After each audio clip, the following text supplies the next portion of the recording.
are entirely responsible for all show content and do not in any way reflect the opinions of KYOK Radio, its sponsors, staff, or management. Oh, Jesus. Okay, here we go. When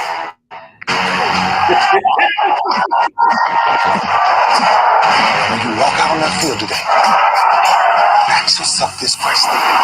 What time is it? Game time! What time is it? Game time! What time is it? Game time! What time is it? Let's go! We ready! We ready! We ready! We ready! I'm going to the house! I'm going to the house! When I step on the field, I send one message. This is what it feels like. This is what it feels like. Football is getting hit. That's it. It's gonna be football now. What time is it? Game time. What time is it? Game time. What time is it? Game time. What time is it? Let's hunt now. Let's hunt now. Let's go. Let's hunt. We ready? I'm going to the house. I'm going to the house. We're talking about the Jets like we're talking about the Saints. You know, all this, how we the Miami Heat of football. Yeah. The bottom line is you got to buckle up with chin straps. It's embarrassing. Yeah. Don't disrespect the game like that. There's too much crying from them. He's a man. They can be a hit just like us. He's a man. You already make the big money. He's a man. Don't cry when you step on the field, man. That's who I did. When I step on the field, I send one message. And this is what it feels like. Oh, my bad. You guys are working hard. What time is it? Game time. What time is it? Game time. What time is it? Game time. What time is it? Let's go. Let's go, y'all. Let's go. We ready? I'm going to the house. I'm going to the house. It's a wrap. Game over. Nah, this game is far from over. In fact, it's just getting started right here on the lunch break on the legendary KYOK, the all-new 92.3 FM, and streaming live 24/7, KYOKradio.org. This one was so big, man. I had to go get the big dog all the way from LA. It is none other than David Grubb, host of Hard in the Paint, voice of Tulane basketball, and a whole bunch of other stuff. And David, it's a lot going on already. What's up, bro? You're right. There is so much going on.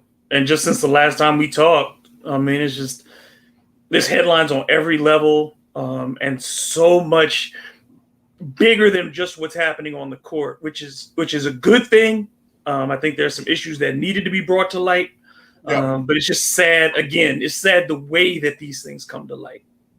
Yeah, that's true, man. I mean, I do sports updates on different stations, and I write down usually about 5 things that I want to pop real hard. I could have easily had 15 today. I could have easily had 20. I mean, from Deshaun Watson to the women's side of the NCAA to the death threats to the young man up at Ohio State to people wanting to run Shaka Smart out of Austin. It's just one thing after another. And oh yeah, by the way, I hadn't even touched on free agency in the NFL yet. So, it's just one thing after LeBron James. I mean, getting hurt. Yeah, LeBron getting hurt, and then LaMelo getting hurt, lost the season. I mean, it's just there's so much right now. And then, of course, you got HBCU football, which had its own controversy over the weekend again, and involving somebody who cannot avoid it. Like every week is something with Dion, and it's just you have to keep dealing with this man, and we'll see how far that goes. Yeah, well, I got to tell you, I'm not mad at him about this one because But it's just this always. The thing I wonder about is the stuff on the scoreboard, they didn't have to do that. That is beneath a university. That's not what you're supposed to be about as an institution of higher learning. This is not what we teach young people. Yep. In the pro sports, do whatever the hell you want. In my opinion, do what you want. That's people. The feelings are bigger. You don't attack a coach in this manner. You let and if students want to do that, let the students do that. But that's not. It shouldn't be on the university. Yeah. But I keep wondering about how the facilities problems keep happening for Deion. Yeah. How does this keep happening? Where these reports of they don't let us in the locker room and they don't let this go happen. The school is not supposed to be in charge of those things on the day of. Those things supposed to be done beforehand. Everybody's supposed to know this is the time you report. This is when your doors are supposed to be open. And if that's the case, if these things aren't happening, that's for the commissioner to step in on that level. Those are university president and commissioner discussions to have. Deion should not be week after week talking about his facilities problems. Yeah, and I get that. David Grubb joining us from Hard in the Paint and CrescentCitySports.com, Tulane basketball. I get that. Let me throw this out at you. Could it be that because of who Deion is, where he's been, and where he comes from, that he has a higher expectation than what has been going on at, let's say, Jackson State? I'm not going to call everybody out, but let's say at Jackson State, to the point where he is having to call it out. Like, why are we waiting to get in the locker room? Why is stuff being misplaced? Why are different people having access to this facility that should not happen? Is it that we brought this guy in, now we got to step the standard of operation up? But I wouldn't be doing that in public because, again, what you are doing is you are talking down schools that you're hoping to lift all tides here. Right. Deion is supposed to be a harbinger of all these schools across the board lifting their standards, right? But by doing it in this manner publicly, and your intentions may be good, right? But what you are saying to these other students who could be recruited by an Alabama State or these other potential schools, they ain't doing it right, and they're part of the problem. Well, there's a way to handle this. Again, that's why it's a university president, an athletic director, a commissioner discussion. Because if I'm Deion Sanders and I say I want us to get to this level, then I'm talking to those people behind the scenes, and I'm being really aggressive at the conference meetings when we talk. But there's a way that you handle this, not week to week talking down the individual programs. You can say, we as HBCUs have an obligation to provide the highest quality facilities for our students. This goes back to Grambling. Remember when the Grambling report came out about their facilities? Yep. This is a systemic problem for HBCUs, and it's bigger than just the schools themselves. It has to deal with the state funding that they do not get. It has to deal. So if you want to be fully invested in this, Deion, then let's have the full discussion and talk about where is our infrastructure money being allocated? Why are our school buildings and our athletic facilities not up to par? Why are our dorm facilities not up to par? Our students from top to bottom deserve better, not just our football players. I want to see world class across the board for HBCU students. That's where I'd like him to take the conversation rather than saying this school ain't doing it right and that school ain't doing it right and they should be doing this. But that's not going to fix it. Right. No, I give that to you, David Grubb. David Grubb bringing some good common sense knowledge and expertise. And let me just go ahead and throw my parting shot right now. I know why they're not getting it here in Texas, because there's a governor by the name of Greg Abbott that doesn't care about fixing things, definitely for people of color. And I'm talking about black and brown. I'm talking about Asian. He ain't concerned about that. He's just concerned about keeping power. So, man, they'll send all the money in the world to UT. They'll send all the money in the world to A&M. They'll send all the money in the world elsewhere. They ain't going to send it to Texas Southern. They ain't going to send that. Whatever they were allowed, he'll find a reason to redirect it or say that they don't need it and put it up in escrow. And, who knows where it goes from there. Texas Southern just won one more game than Texas did in the NCAA tournament. So, I mean, it seems as if Texas Southern, the last few years, has had probably more tournament success maybe than Texas, just considering who they are and the overall thing that the NCAA does in putting HBCUs automatically in that 16 spot, which I think is patently unfair to every year just slap the HBCU with a 16 tag. But you see it. Whether it's Texas Southern, whether it's Prairie View. It's across the board. Southern here in Louisiana or Alcorn, wherever you go, it's a facilities problem across the board. And that's just a shame. Private institutions have their own issues, of course, to deal with as well. But our public institutions, our public HBCUs, which are the vast majority, are really getting taken to the woodshed budget wise. I brought this up with Chris Gardner from Houston Roundball Review about that HBCUs automatically getting slapped with a 16 seed play-in game, and then a team like Prairie View, who beat Texas Southern twice in the regular season, lost to them in the conference championship, 5 losses all year long, played a very strong non-conference schedule, and didn't even get a sniff from an at-large bid in the NCAA, and didn't even get an invite to the NIT. And I'm just telling you, I love March Madness. I think it's the best postseason tournament out there. I mean that. It rivals the NFL playoffs for me. But the way that Mark Emmert and the powers that be treat historically black colleges and universities, you sent a 15-12 Michigan State, Tom Izzo, who is just nothing more than the same old from the 60s, 70s, and now the 2020s, because that's the new Jim Crow era. It's just ridiculous. It's just absolutely ridiculous. Well, I don't know when the last time you had a 2-bid HBCU conference. You know what I'm saying? That tells you that they don't respect what's in the conferences at all. So you have to play the most brutal non-conference schedule, and you're probably going to get beat on a lot of those because you have to go on the road. Nobody's coming to your gym. Nobody's coming to A&T. Nobody's coming to visit these schools because they don't want to play down there, because they know the chances of them losing are higher when you go on the road. So they're trying to get paid and beat up on a small school. That's what they want to do. And so, the NCAA is doing this to HBCUs, and on the women's side, they do it to across the board there, just the way that they get treated.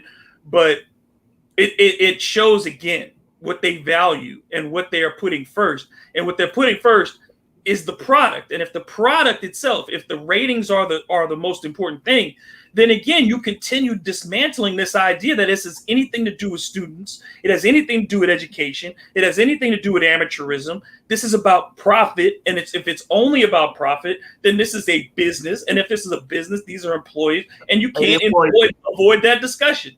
Everything you do shows that you are bringing it back to profit. And if you can tell me that teams that compete as hard as they did this year, and you don't have a good grasp, obviously, the committee has no good grasp on what any of these teams have done based on the amount of upsets we've seen and where that they should be placed. Then how can you consistently misjudge these HBCUs?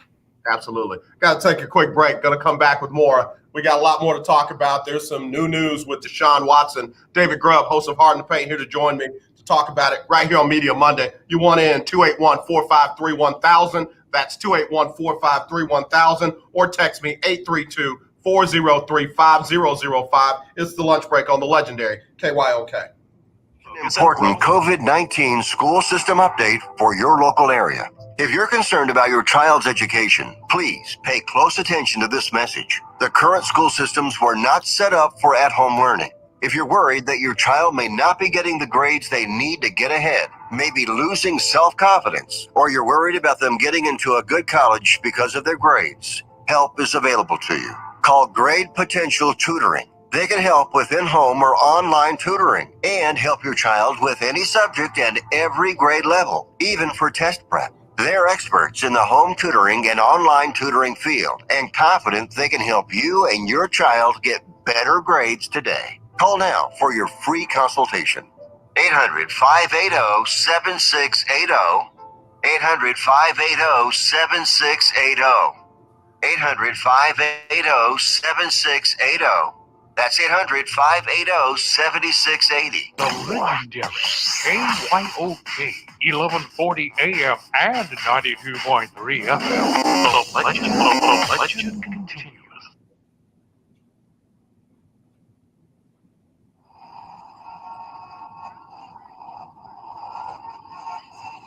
Escape from COVID is by avoiding crowds. That's better. Also, when you're out in public, make sure you stay 6 feet away from strangers or people you don't live with. It's okay to say, "Can I have some space, please?" Well, it's going to be a beautiful sunny day today, and we can expect much. If you're going to have a get-together with friends and family, have it outside. And remember to keep those 6 feet of social distance. And last but not least, Wear a mask that covers your nose and mouth with no gaps. They slow the spread of COVID or new forms of the virus called variants. And make sure you get your vaccine when it's your turn. We're all out here trying our best, and it's making a difference. We just got to keep it up. We can do this. To learn more about slowing the spread, visit cdc.gov/coronavirus. Brought to you by the U.S. Department of Health and Human Services. I'm Ben Tankett, and you are listening to The Lunch Break. All right, y'all, we're back here on the lunch break on the legendary KYOK and the all-new 92.3 FM. I'm AJ Jones. And David, before we get into the meat and potatoes, man, I'm such a nerd. Let me just say something, bro. I'm one of the nerdiest dudes you will ever meet. I pay attention to stuff that nobody even noticed, and then that geek in me slides in, so I'm trying to fix it and come up with just a unique way to make that work. Why, after this deep into the NCAA season, do coaches still have masks that come down on their face when they try to talk to their players? It's not game one. No, I mean, you would think they'd all either have the fitted ones at this point, that hold onto your face and cover, or they'd have the plastic inserts, which I used as a broadcaster because I had to wear my mask throughout my game broadcast. And so that's constant talking. You know what I'm saying? Like, I'm talking for 2 hours straight myself, so I have to have a mask that stays in place. And it doesn't make sense to me. And the ones who still wear it beneath their noses, right? Like, I don't get it all. Or having to pull it down and then put it back up to talk. You got to figure out a better way here. And I'm saying, and it's not even a coach problem. Somebody in the school ought to by now. I'm talking about we are 20 games in or more. The cost is not that big for them to have bought these in bulk and had one for everybody to fit that slides right over the ear, holds firm, and is built for speaking. Everybody, there are enough for coaches to have those out there. It doesn't make sense. I don't get it. You can bling that bad boy out, Doc. You can have. The NCAA could have had those in swag bags and all these things that they bought. You couldn't have branded NCAA face masks. I mean, I know the coaches don't have to wear the branded one if you don't want them to, but you can at the very least provide that as an option, considering all the stuff you had sponsored. You couldn't find a sponsor to cover up your cover of a mask for each person that stays on the face while the coach is talking to the somebody in the university got to go. Somebody got to go. Like the NCAA, again, that's their job to make sure that the standards are at least even. You know what I'm saying? Like, you can let people have a variety and say whatever you want to do, but it's got to meet this minimum, and we've provided for you the minimum. So I mean, those are things. They don't need the blanket that says, I mean, they could have that too. But if you were going to take something off, I would at least have something to protect the players and the coaches. There I go. So don't mind me. That's just me nerdy. So David, we now know that there were 4 more lawsuits filed against Deshaun Watson by one attorney. I know we need to talk about the women, and let me just be very clear.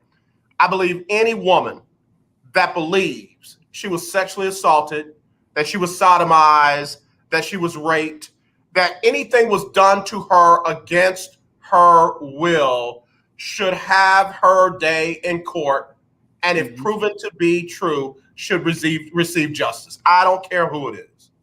So Let me say, but you got all these ladies that are being represented by one attorney, and this one attorney is filing lawsuit after lawsuit after lawsuit after lawsuit in civil court. And that's got to be pointed out, because he got caught in a lie on Friday. I tuned into his press conference.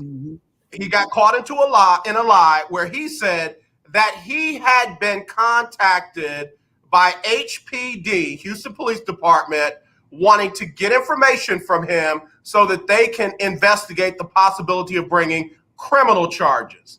Now, he said that. Nobody else made him say that. HPD came up after and posted, to our knowledge, no one in HPD has approached Mr.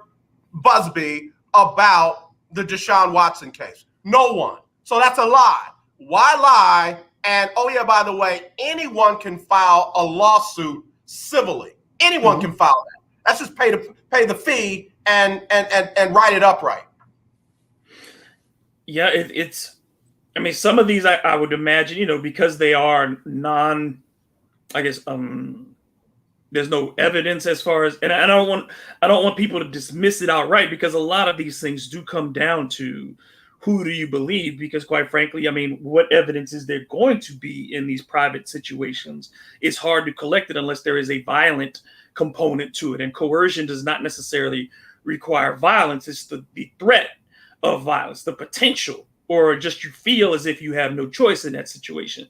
So it is harder to collect some type of physical evidence in those cases. That doesn't mean that these claims are invalid, but it is, again, the things that do make people want to take pause are the timing of these, the fact that one of these allegations says that it happened in the last month, like this current month in March, is kind of, again, something that also seems strange, considering we've been talking about this for about 2 weeks now. And for it to come out that this just happened in the last few weeks is odd. I'll just say that it's odd. Neither of us is in a position to pass judgment because we don't have the complete set of facts, and it should be heard out for both Deshaun Watson and his accusers. You have the right to face your accusers, and the accusers have the right to have their day in court. I hope that this is handled the best way possible. And the problem that I have is that we have essentially created a system of justice where true predators are far too often let go, that they are not prosecuted. We know that more than 98% of those who commit sexual assault never get prosecuted, not even convicted, never get prosecuted.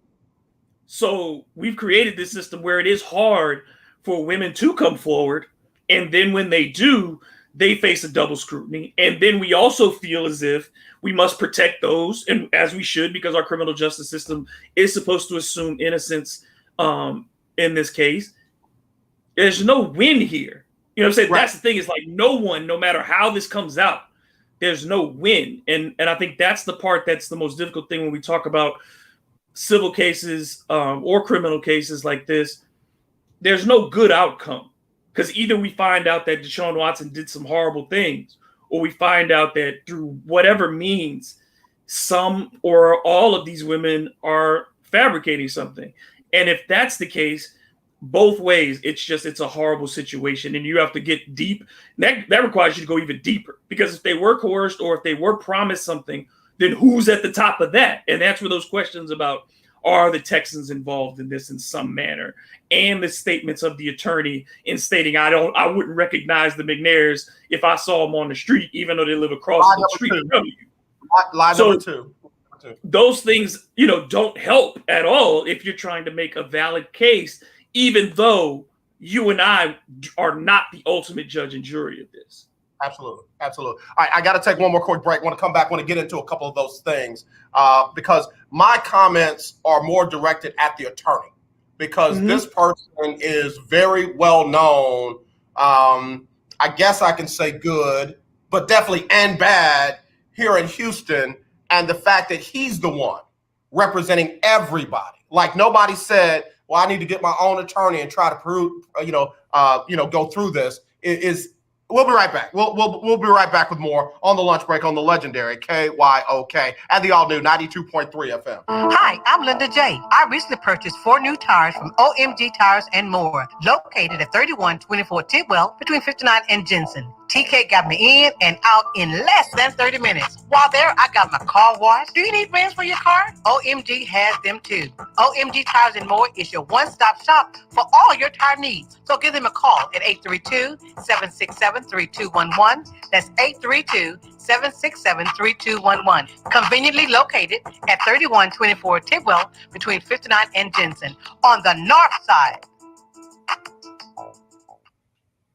Here's an important COVID-19 school system update for your local area. If you're concerned about your child's education, please pay close attention to this message. The current school systems were not set up for at-home learning. If you're worried that your child may not be getting the grades they need to get ahead, maybe losing self-confidence, or you're worried about them getting into a good college because of their grades, help is available to you. Call Grade Potential Tutoring. They can help with in-home or online tutoring and help your child with any subject at every grade level, even for test prep. They're experts in the home tutoring and online tutoring field and confident they can help you and your child get better grades today. Call now for your free consultation. 800-580-7680. 800-580-7680. 800-580-7680. That's 800-580-7680. The legendary KYOK 1140 AM. The legendary KYOK 92.3 FM. Two radio stations in one. The old way of living with diabetes is a pain. You've got to remember to do your testing, and you always need to be sticking your fingers. The new way to live your life with diabetes is with a continuous glucose monitor. You simply apply a discreet, easy-to-use sensor on your body, and it continuously monitors your glucose levels, helping you spend more time in range and freeing you from painful finger pricks. If you test your blood sugar at least 4 times per day and inject insulin at least 3 times per day, or use an insulin pump and have private insurance or Medicare, you might be eligible for a CGM with little or no cost to you. Call U.S. Medical Supply today for a free benefits check. We offer free shipping, 90-day supplies, and we bill Medicare or your insurance directly. Call now and say goodbye to finger pricks. 800-633-1378. 800-633-1378. 800-633-1378. That's 800-633-1378. I'm Larry Scott, host of the Not So Christian and Me Show. Join me Saturdays for great fun, interviews, music, and the latest news surrounding our world today. We are the show that cares to hear your voice and opinion with real conversation in a no judgment zone. So join me Saturdays from 1 to 2 p.m. on the Not So Christian and Me Show, right here on the legendary KYOK Radio, 1140 AM, and the all-new 92.3 FM and KYOKradio.org. This is Brian Courtney Wilson, and you're listening to The Lunch Break. All right, y'all, we're back here on the lunch break on the legendary KYOK and the all-new 92.3 FM. I'm AJ Jones. It is our Media Monday, and I got one of the best in the media business to do it. Real quick update on the men's March Madness tournament. You got number 7 Oregon leading number 2 Iowa 65-51 in the second round of the West Regional. So looks like we got another upset brewing unless Iowa can do something, kind of special and come back in that one. Not saying they can't. I'm just saying they're going to have to. So, David, Tony Busby, with this first suit, went to Deshaun Watson and said 6 figures, and we'll settle it. Somewhere around $300,000.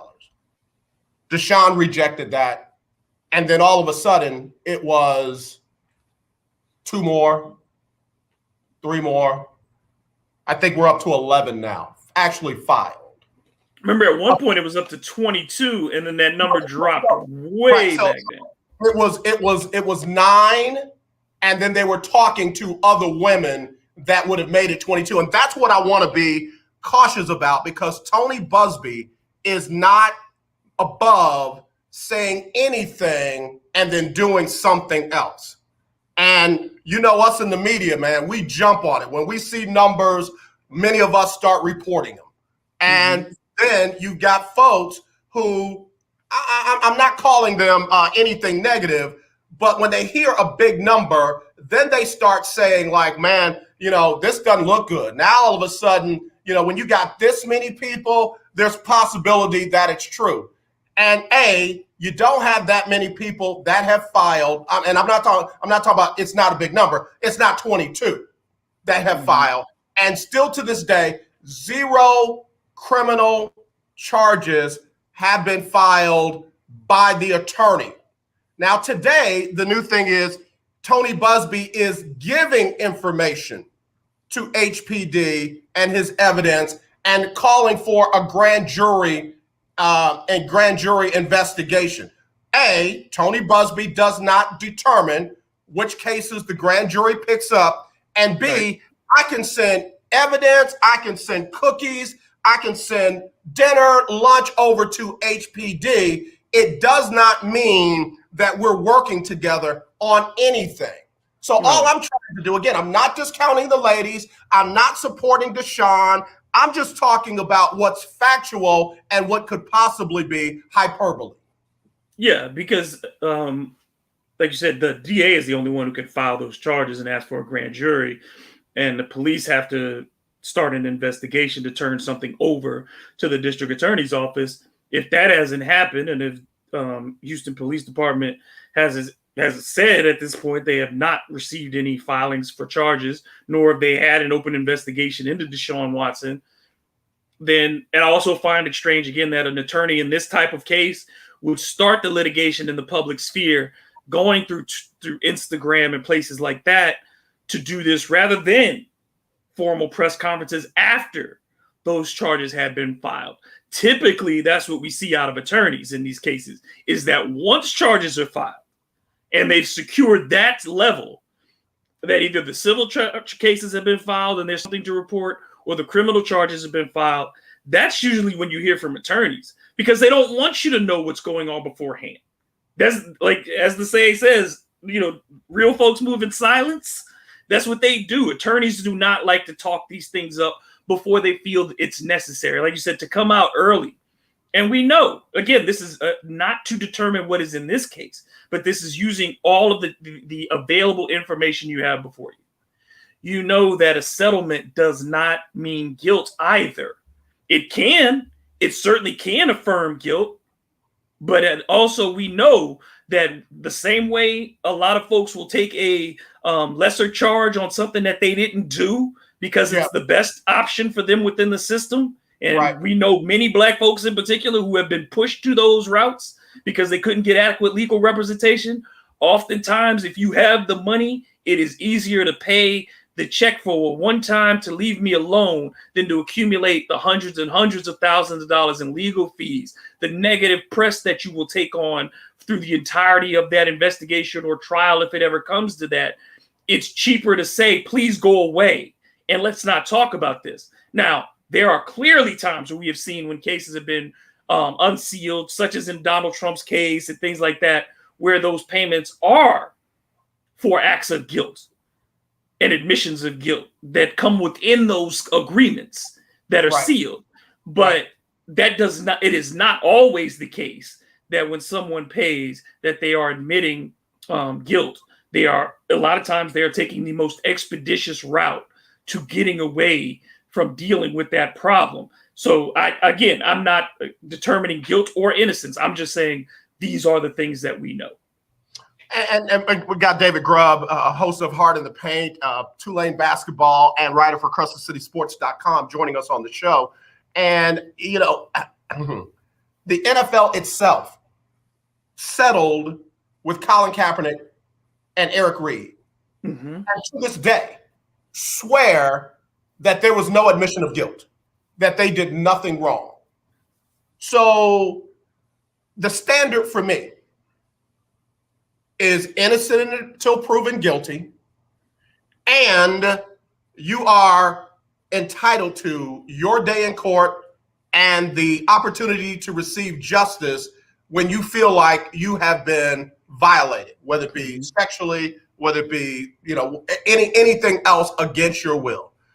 But there are a lot of people that they feel like they got to pick a side, or they feel like they got to play it up one side versus the other. And the reality is, until a judge or a jury decides based on evidence, both sides could be, true to some degree or not true at all. Yeah. I mean, look, if you want to go back and look at the case of Kobe Bryant, when he closed the case in Colorado and it was dismissed with prejudice, that was due to the young lady deciding not to testify. But then he ultimately reached a financial settlement with her. And in his statement, he said, I believed one thing and she fully believes the other thing. And for that, he's wrong. So he admitted some level of culpability in that whole thing. So, and he did it publicly too. He publicly had to state those things. and not just on a statement. He did a press conference where he read those statements. So I think, again, there are examples of where those things have played out in certain ways. But Deshaun is entitled to have everything heard out. And if he's going to fight, then he's allowed to do so. He's allowed to a vigorous defense. And all you can hope as a person is that justice, however it comes out, is served. For all the people involved, that justice is somehow received. And that may not necessarily come in the form of a legal judgment. Mm-hmm. Sometimes justice comes how things play out in life. Yeah. I'm looking at a comment to some of the discussion going on the Facebook Live. Let's see. Todd was referring to one of the other viewers and said, if it's a good attorney and there isn't physical evidence, he or she will say we only have a civil case to hear. Sometimes the physical evidence doesn't exist when something happens. Mm-hmm. The legal system isn't perfect. I don't disagree with that. We said that off top. That this is hard to get physical evidence in circumstances like this. But you cannot ignore the fact that the attorney did not have to lie.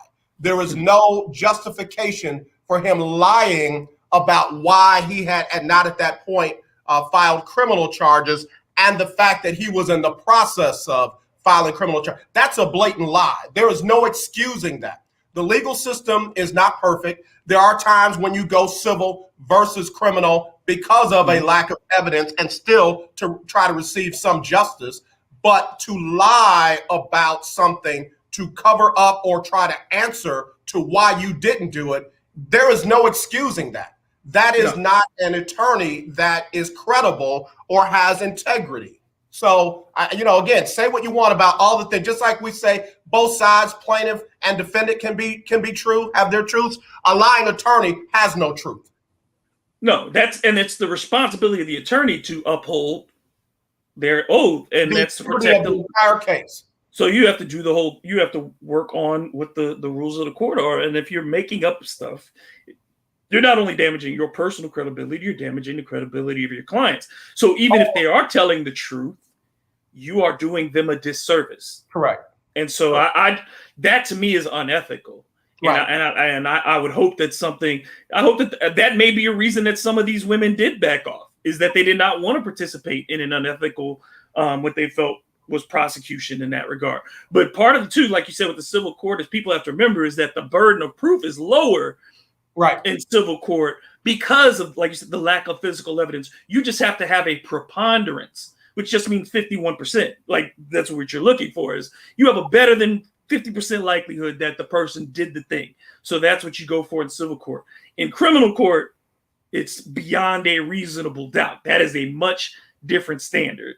So and we set it up that way intentionally because criminal charges are much harsher. Civil tends to be financial, whereas criminal means you going to jail. So playing with people's freedom is a much higher level to play with.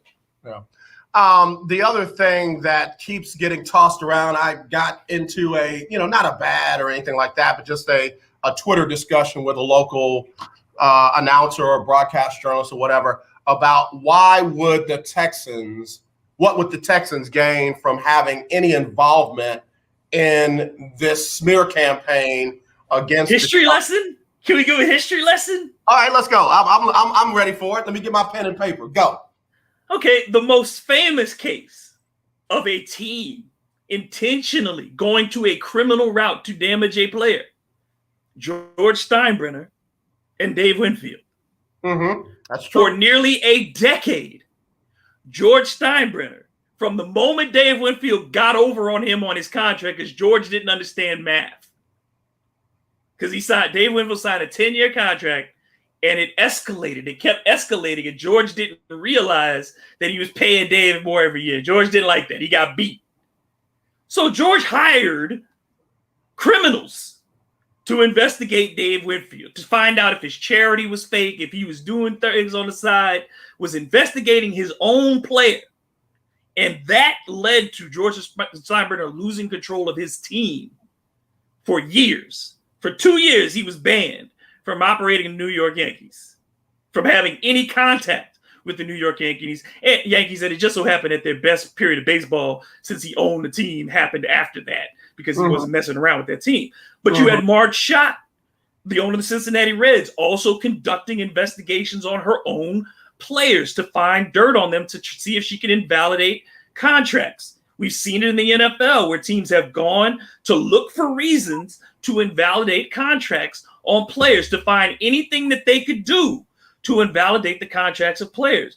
And once Deshaun Watson declared himself public enemy number one by asking for a trade, or at least the idea that he didn't want to be in Houston anymore, that this is not unusual. This is not, and in life, we have seen smear campaigns. We saw what was done by Fox News to Gretchen Carlson. That's not a person that I love. But Fox News went out of their way to try to portray Gretchen Carlson, who ultimately was vindicated and got a lot of people fired over there and got a lot of money. We have seen this before where companies will go out of their way to destroy people's reputations in order to save their money. Money is bigger to them than one guy. They can destroy Deshaun Watson if they really want to, because we're talking about billionaires here. Right. If they want to get you, and I'm not saying it's a conspiracy here on some high level to murder people, but if I want to start something just to take you down and make the public not like you, take all the support, all the backlash that the organization is getting and direct it somewhere else, it wouldn't be unprecedented. I mean, we've seen colleges do it. Dave Bliss, he blamed the murder of a student on somebody else. Right. It covered it up. So it's like, this is a murder. So if they're willing to, if a man at a college campus is willing to help cover up a murder, do you not think that these people are capable of doing this as well? Again, I'm going to keep saying, I do not know that was done.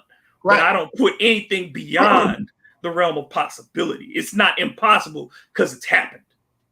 Well, I got to take a quick break. We'll talk numbers when I get back. Right here on the lunch break on the legendary KYOK and the all-new 92.3 FM. It's Media Monday on the legendary KYOK.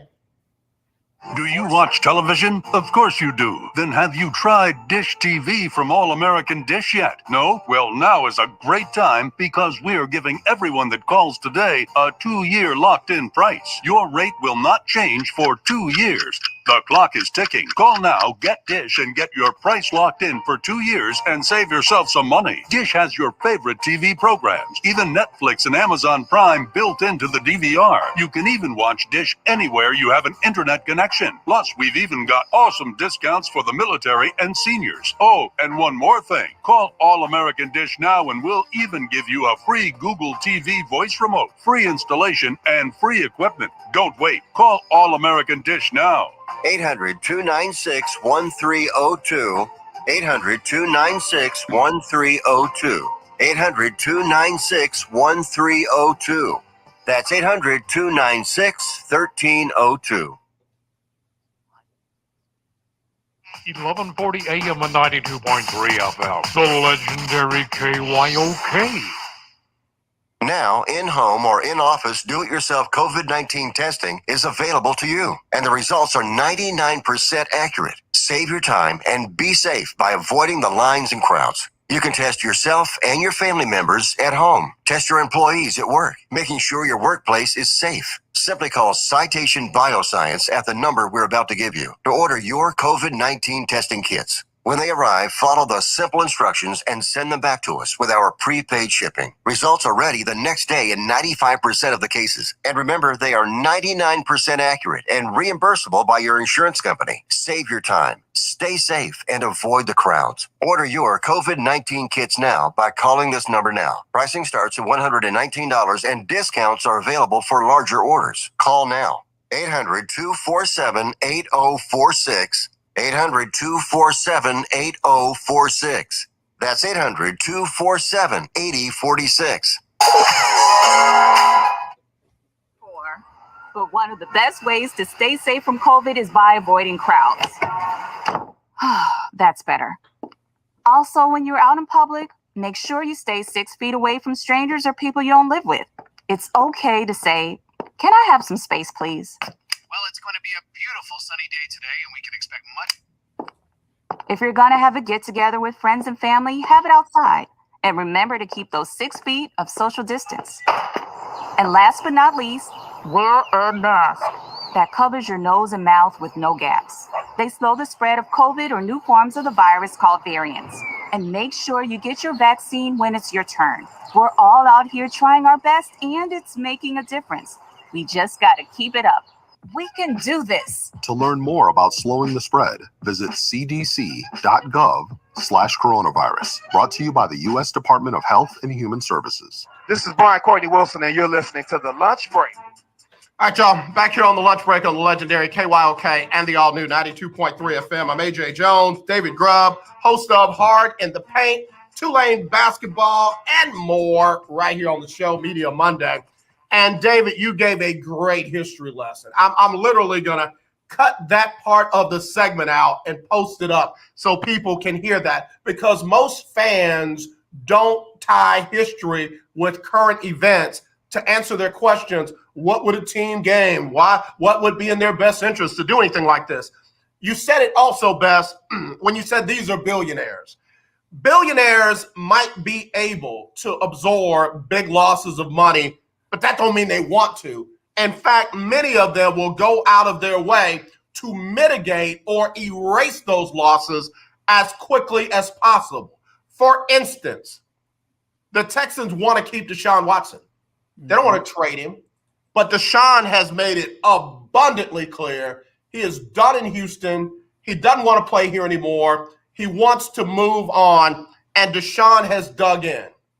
There are some people that have this thing called pride and ego, and some people's pride and ego is bigger than others, to the point where maybe they're not a part of something like this, but they get out of the way and they allow it to happen.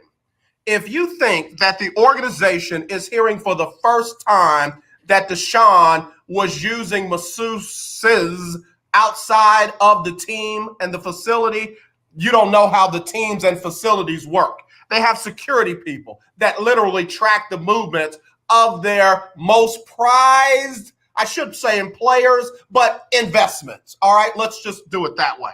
So this was not new news inside the organization. AJ is saying that. I'm not saying anybody. AJ is saying that. But then here's the other part.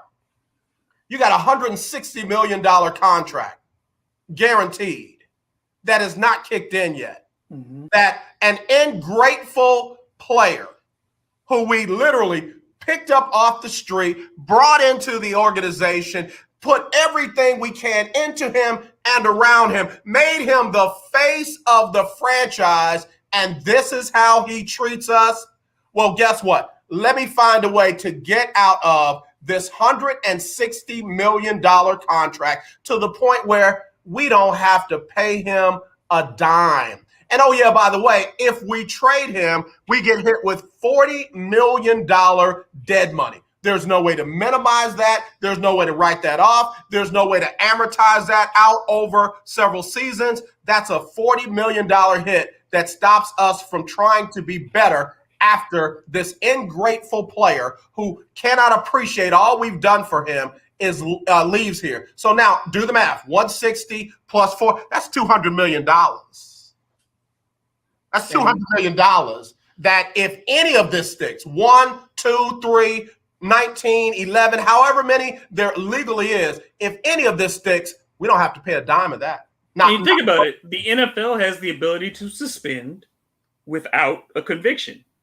right? So if the NFL views that they can go ahead and suspend you while the investigation is going on. So let's say they suspend Deshaun Watson, and the Texans then say, well, he's suspended. We have the ability to cut him now because he's violated, he's working in the conduct detrimental to the team. So you can start the process of going through the NFLPA and say, how do we get out of this contract? Yep. And so that's what you're waiting on if you're the Texans, because you don't have to do anything right now.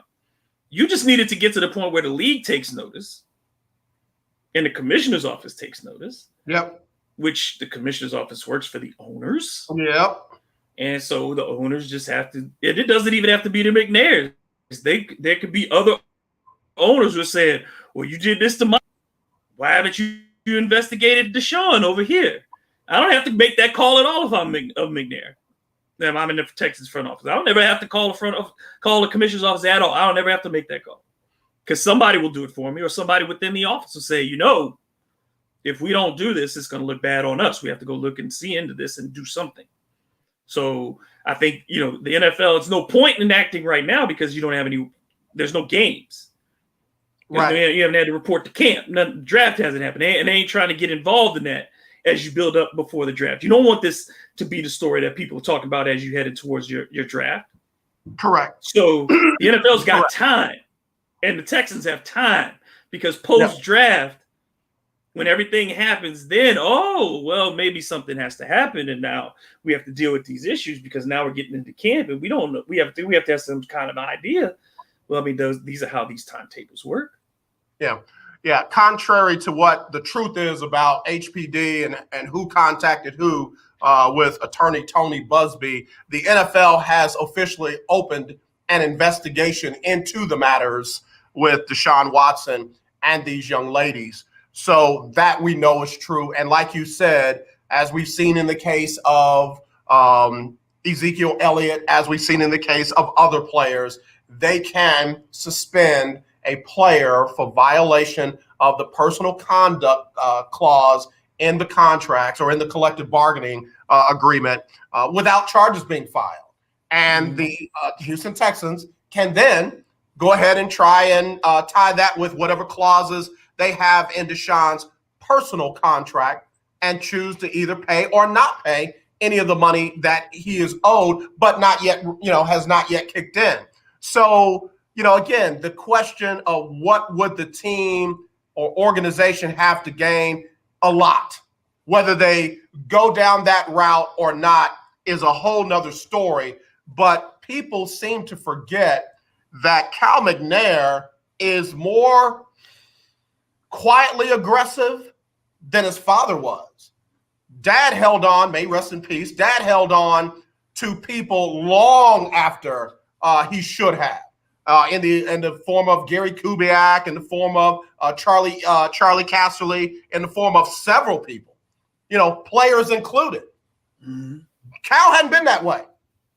Cal fired his child's godfather, Rick Smith, over the accusations of another person, brought in another general manager and fired him in less than a year, still owes him money, and then put another guy in that he then turned around and fired mid-season.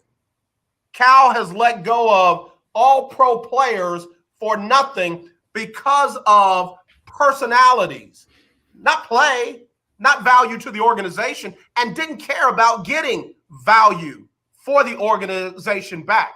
We're talking about, people keep saying that, Nick Caserio has done a good job and David Culley, give him a chance. This is on an ownership level. We ain't talking about vice president of football operations. We're not talking about coaches. We're not talking about general managers. We're talking about the highest level in the organization. And like I say, he might not be making the calls, but he can just say, all right, do what you got to do. Absolutely. And to think that if you're going to have a high level involvement in this, you're not going to be fully aware of all the things that are going on with this, that you're not making phone calls. Again, we know how these circles operate. I don't have to have direct contact with the Houston Police Department. I don't have to have direct contact with the courthouse. But if you've got money, you have access to all those things. You have access to all those places to keep you aware of what's going on and what is not going on.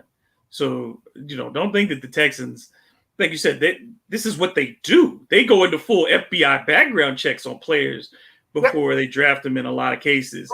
Yep. So if you're hiring, private detectives just to find out if you're going to bring a kid into your building, once you've given them this kind of money, you think you're just watching that stuff go. You don't care what he's doing now. Again, that's why I say people are really naive to how this stuff works. They knew what Deshaun has been doing. They know. I know your people. I know who you're with. That's why it became a problem. Yeah. For DeAndre Hopkins, Yep. because they used that. Right. Oh, well, this is happening. These women are coming by the building, and this is a problem. Well, why is, again, nobody ever said why it was really a problem. It only became a problem when it's time to trade him. When it was time that they make that decision. That's when you heard about it being such a problem. If it had been a problem, I think that you could have communicated it to the player in such a manner that he would have understood it. Because DeAndre Hopkins does not strike me as an unintelligent young man. Far from. So I think he certainly would have understood if you said we can't have these folks who are over here showing up unannounced. If you got family members coming by, whatever the rule is, here it is. Yeah. But to use it then and to bring it out in the circumstance of while you're trading him, then again, it feels like you are trying to throw salt on the player. And which again makes no sense because you tried to get something back for him, and you diminished his value yourself. So that's the part I don't understand in what the Texans are doing is you're diminishing your asset out of spite. But again, we've seen owners do that. Like I said with Dave Whitfield, that's an all-star player year in and year out. Yep. And George Steinbrenner didn't care. He didn't care. Yeah. Again, pride and ego supersede logic. Pride and ego supersede best case scenarios. You saw there were 45. How many contractors does this supposed billionaire, defrauded and said, I'm not paying you. They did the work. He said, I'm not paying you. Take me to court, knowing full well that they don't have the financial capabilities of hanging with him while he stalls and keeps you going through the legal process. I can beat you financially without ever having to go to court. Yeah. We will never see the inside of a court because I will just keep beating you financially. And that's what a lot of times those folks rely on. Again, not trying to minimize anything with the women. Not at all. Not at all. My focus is on answering a couple of questions like why would the organization do or not do whatever, and why the attorney would handle things in certain ways. Again, I note to self, if a bunch of people say the same thing about me, even if it's not true, there are people listening to the sound of my voice who will believe it just because a bunch of people said it. Doesn't have to have one shred of truth. There are some people that all they heard was the number 22. And then now all of a sudden it's, oh, no, that's too many people. There's got to be something there. Oh, why would he keep going to different people? There's got to be something there. My logic don't have to make sense to you. It doesn't make it illegal. It doesn't make it illegal. I'm not trying to justify Deshaun. I'm just trying to understand why there's this sense of if it's this, then it's got to be this. And that's just what we got to let play out in whatever legal venue that this needs to be. David, I got to get Sybil Wilkes on here with her COVID-19 update, and then we will be back with more. Let's get into some NCAA talk. Let's get into some other talk, and we'll do all that when we come back on the lunch break on the legendary KYOK. If you are real big into talk like this that takes place on all levels, you got to tune in to TD Blacksher for Table Talk. Tuesdays from 10 to 11 right here on the legendary KYOK and the all-new 92.3 FM, and stream it live at kyokradio.org. Excuse me. TD Blacksher is back with Table Talk on Tuesdays. All right, let's get Sybil Wilkes' COVID-19 update on the legendary KYOK.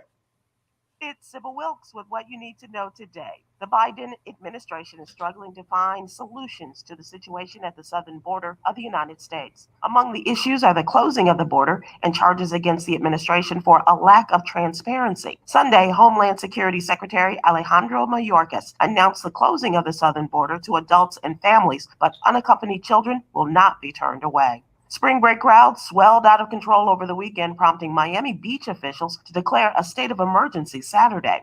SWAT teams, military-style vehicles, and pepper spray balls were used to control the crowds. An emergency curfew was imposed for the popular South Beach area after spring breakers trashed restaurants, fought in the streets, and congregated without masks or practicing physical distancing.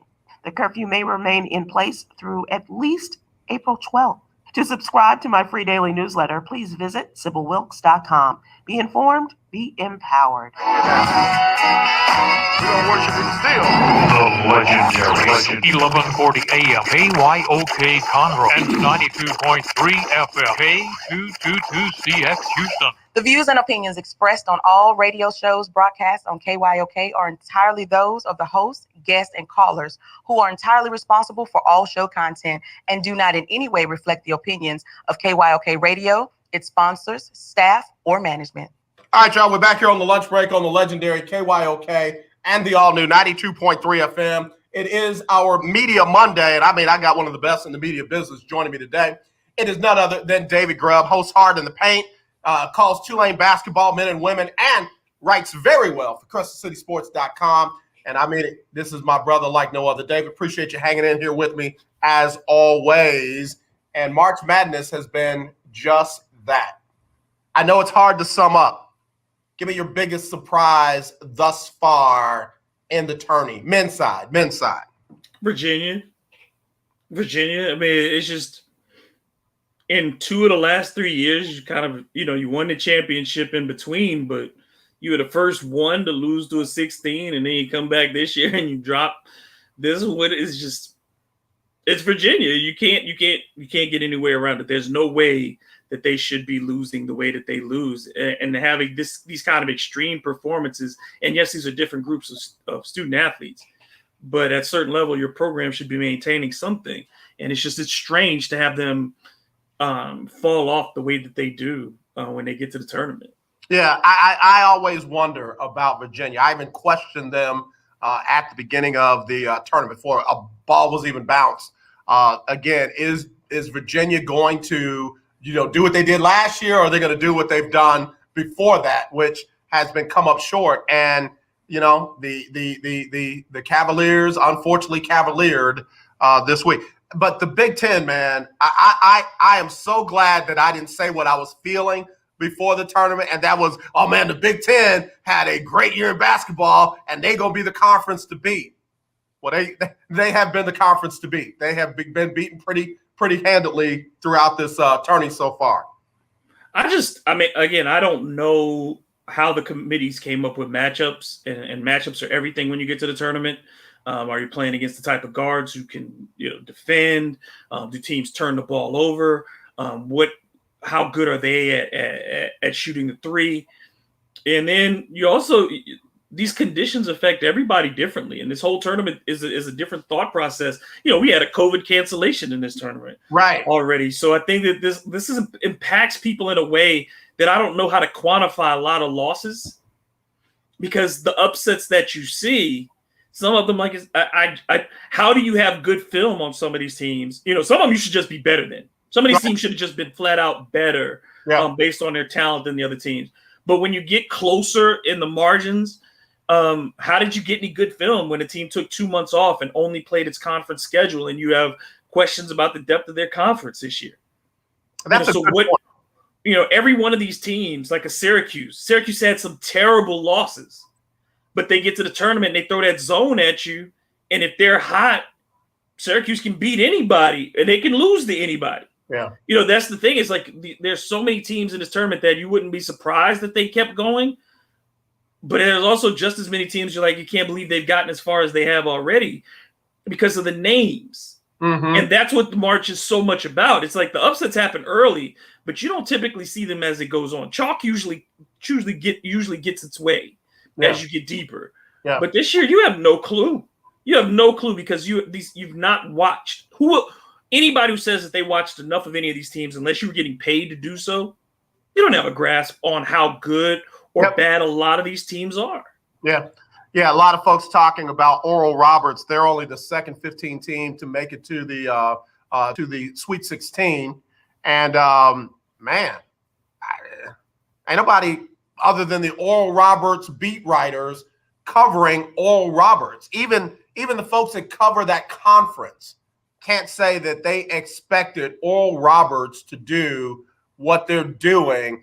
Granted, great scorer with the young man, and then the big man, the 30 and 10, 30 and 11 guy. Got you. But come on, man. running up against who he ran up against, Ohio State and Florida. Come on now. Now, I wasn't big on Florida. I thought Florida was going to lose in the first round. I didn't like Florida. Yeah. But Ohio State, that's Ohio State, the team that beat Michigan pretty soundly. Had beaten a couple other teams this season and had some good wins. I thought Ohio State was a team that had a chance to get to maybe the round of 8. Right. If not, top 4. If not the final. Yeah. But yeah, that it just shows the committee was throwing darts at a board when they were setting up these rankings. Oral Roberts won a lot of games this year. Yeah. Now, do I think that they, as a 15, it makes it look more shocking? But you have to give some credence to those teams that did get to play more games, that did get to be together more, that didn't have pauses due to COVID and things like that. They had continuity. You saw other teams that had to go, and they're also, I think it benefits some of these teams that did have to go on the road for like a month at a time during their seasons, because they're used to not playing in front of people. They're used to not being in environments that are theirs. So you take away that factor in the tournament where the crowd gets behind somebody and that can overwhelm you. What's to overwhelm an underdog right now? You're on a neutral site against a team that you've never played, but has never played you either. Yeah. Yeah. I got to tell you, the thing that has been standing out, and Willie Gibson, a broadcast journalist from Columbus, Ohio, is probably like, man, AJ sounded like a broken record. The thing that's standing out for me in some of the higher seeds that are losing is their inability to hit the freebies. I mean, you had a Ohio State team that shot right at or just under 50% from the line, and they lost by how many? It's just those are those little bitty fundamentals that go to the line, take a breath, dry your hands, and knock down more than 50% of those. You cannot expect to shoot 50 or under and win in this tournament. You just can't do that. No, not in any close game would you expect to be able to pull it out if you're shooting that low of free throw percentage. And that's why I don't like when people boil it down to one person's last miss. Right. And say, well, that's on him. No, it's on everybody. Right. It's on everybody, because there were shots that were missed during that game. There were free throws that are missed during that game. There are bad decisions by coaches during that game. And so you have to look at everything in totality. So when people place the blame on one moment, on one instance, it built to that. Right. That moment is only possible because of the other failures that you had at different points in the game and not making your free throws. Right. So it's easy to pin it on somebody because that's what we all want to do, is have a scapegoat. No, it's a team issue. And losses are team losses. Nobody wins the game by themselves, but you can certainly, lose the game as a team as well. And so I think it's unfair and it's disgusting that people would, react that way to a young man. Again, paying out here for playing for free for your entertainment and your potential profit making that you're doing in Vegas or with your personal brackets or whatever amongst your friends. You're going to make a profit off of this. He ain't. Yeah. So you're mad at him and you want to threaten his life, and he's out there risking his physical health. He's risking his possible future career, all these things for free, but you want to tell him and give him death threats and come after him in these steps that people want to put his address out on the internet. We go too far with this. Bruh, I said it when I saw his address out there. I said, this is where internet service providers need to start providing the IP address and the home address of these kind of people. Now, I'm talking about to the authorities so that they can go and do their job. Don't give it to me, because all I'm going to do is cause a further, problem. But, to me, that would be inciting a mob, are you not? Right. I'm trying to incite a mob. Absolutely. I mean, you made a death threat. You are inciting mob violence. That needs to be addressed. And fans have to understand. And I don't want to hear that, oh, he's a good kid, and little Johnny this, and little Joey that. And I want to hear if he's a grown tail man with mental health issues that, oh, well, he was just having a bad day. No. Blood sugar got low. Listen. Yeah, right. Listen, you had enough gumption. I'm sounding like somebody else got a station now. You had enough gumption to put that out there. You ought to deal with all the smoke, all the consequences, and we ought to get to see the post where they drug your tail in and locked you up. And now you're facing, criminal charges for your fandom. You know, and again, that kid Lido did nothing, man. That kid did nothing but play his heart out. Injured, hurt back, played his heart out. For free. I'm gonna keep saying that, for free. And Charles Barkley and every other fan out there that want to hang your hat on this $40,000, $50,000 scholarship, while schools and teams and the NCAA are making hundreds of millions of dollars. I was going there next. If not billions, shut up. Just shut up. Shut up. If they short your check $10, you going to HR. You posting like crazy about how bad and dumb your company is. $10 off your paycheck. And these players are giving their all for an outdated scholarship that is nowhere commensurate to the earned income based directly on their efforts. Everybody is making residual income off of them but them. So shut up. And I don't care who you are, if you're a fan, if you're Charles Barkley, if you're some of these other broadcast journalists, just shut up. It's just not even educated anymore. It's not even a fun discussion anymore. It's not even reasonable banter anymore. And lastly, the kid Dwayne Washington, he didn't play well. To me, his decisions down the stretch further, hindered their chance to come back and win that game. But at no time was I thinking, oh, I want to see this kid dead. At no time was I thinking that we needed to post this kid's address. At no time did any of that happen. Where do people get this? I've got a right to wish death on somebody because I don't like the way they entertain me. Yeah, that ownership that fans think that they have of their teams, in particular the players. See, that's the thing. This thing only extends in one way. Well, I've never seen somebody threaten an owner with death. Not once. I don't see those letters getting sent. Art Modell got a few death threats, and the old Houston Oilers owner got Bud Adams. Yeah, but it ain't like this. You ain't running up on Bud Adams, though. You ain't running up on Art Modell. You ain't getting near his house. Right. You know what I'm saying? Like, that's not a concern. And those people have people that are going to protect them. Absolutely. A college kid. Yeah. An administrator. I know college administrators sometimes get these types of things, and coaches get these types of things. But they're getting paid millions of dollars, and they have people to protect them. Yeah. Their student if he lives on campus, what's to protect him? Right. Everybody knows where he goes. Yep. You can figure out his schedule pretty easily. Yep. So where's his protection? Where's his from even his own student body? Right. The coach can be insulated from the student body. Yep. That kid can't be insulated from his own classmates, from his own peers, from an entire state, an entire nation of alumni who all have something to say about it now and don't care that he's 18, 19, 20, 21 years old. They don't care. Yeah. David, hold on. Let me do a quick break. We'll come right back with more right after this. Important COVID-19 school system update for your local area. If you're concerned about your child's education, please pay close attention to this message. The current school systems were not set up for at-home learning. If you're worried that your child may not be getting the grades they need to get ahead, may be losing self-confidence, or you're worried about them getting into a good college because of their grades, help is available to you. Call Grade Potential Tutoring. They can help with in-home or online tutoring and help your child with any subject and every grade level, even for test prep. They're experts in the home tutoring and online tutoring field and confident they can help you and your child get better grades today. Call now for your free consultation. 800-580-7680. 800-580-7680. 800-580-7680. That's 800-580-7680.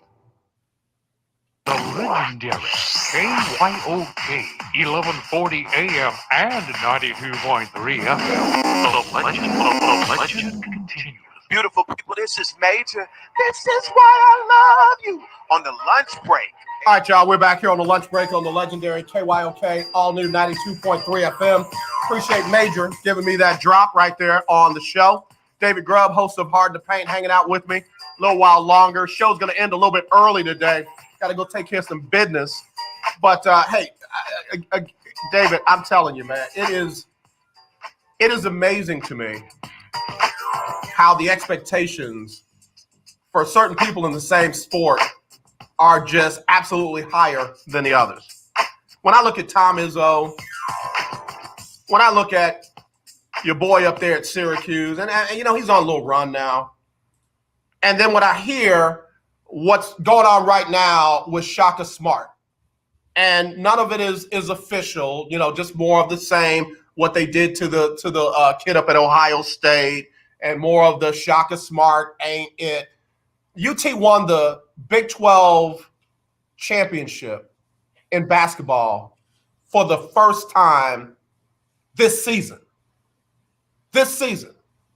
So Rick Barnes didn't win it. Tom Penders. Yeah, I don't know if they were. Well, no, I don't think they were in the 12. Yeah, so the conference might have been different then.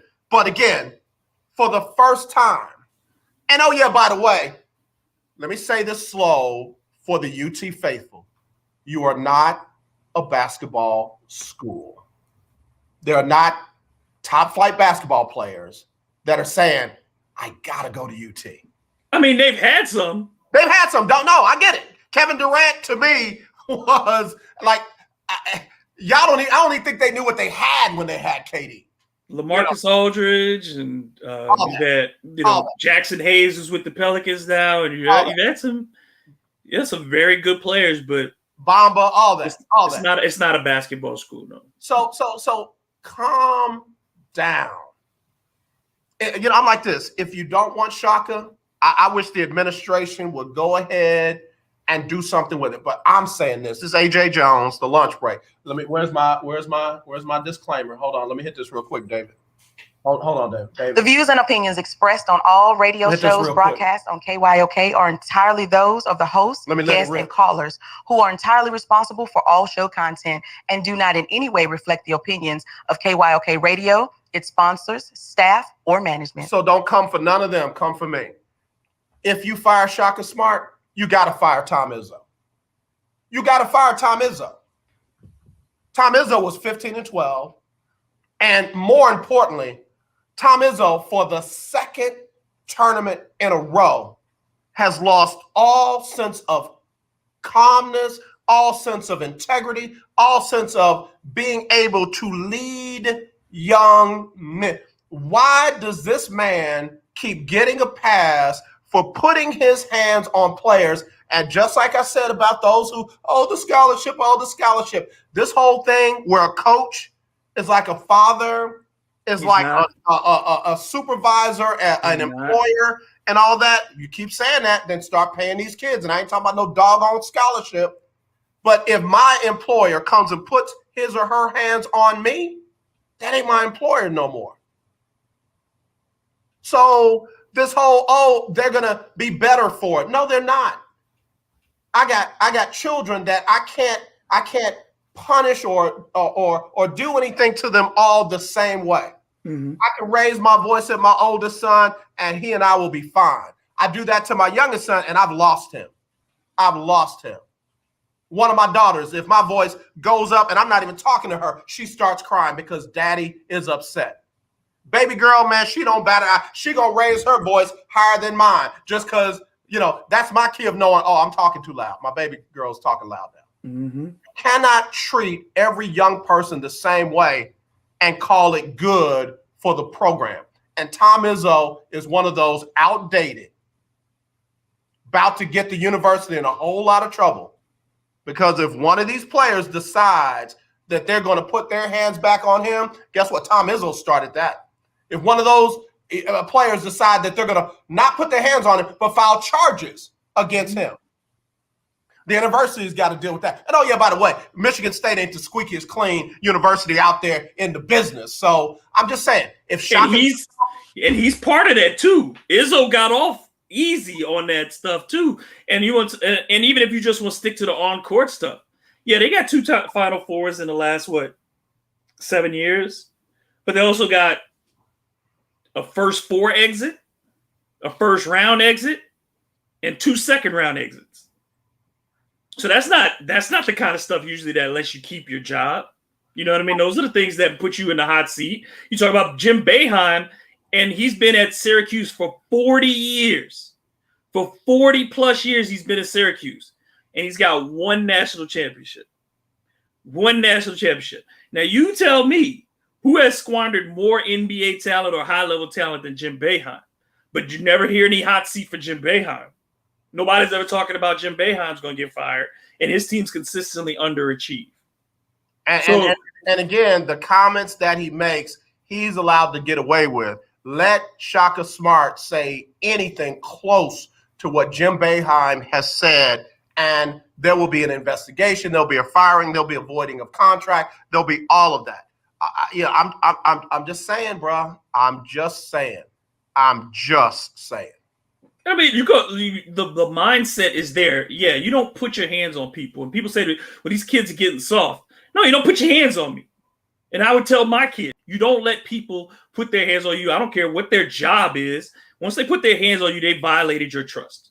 You stepped over a line.